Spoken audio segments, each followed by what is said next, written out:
हरे कृष्ण, जय श्री राधे।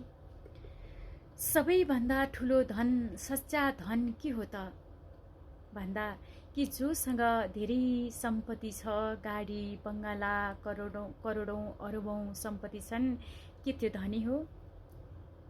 वास्तवमा भन्ने हो भने त्यो धनी होइन। किनभने त्यो धन क्षणिक हुन्छ। आज छ त भोलि रहन्छ, त्यसको कुनै ग्यारेन्टी छैन। कुनै ग्यारेन्टी छैन त्यो धनको।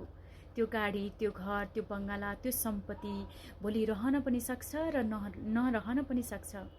हामीले मरेपछि 1 रुपैयाँ पनि लाँदैनौँ।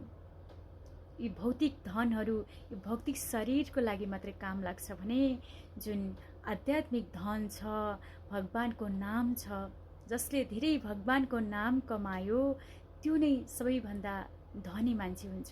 सबैभन्दा धनी मान्छे त्यो हुन्छ जोसँग भगवानको नाम छ, जसले भगवानको नाम धेरैभन्दा धेरै कमाएको छ, त्यो महान धनी।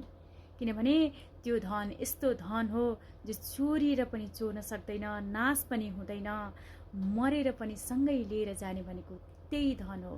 अरू सबै धन नाशवान छन्, केवल भगवानको नाम मात्रै यस्तो धन हो। त्यो धनलाई कसैले चोर्न सक्दैन, नाश पनि हुँदैन। हामीले मरेपछि लिएर पनि जाने भनेको त्यही धन हो।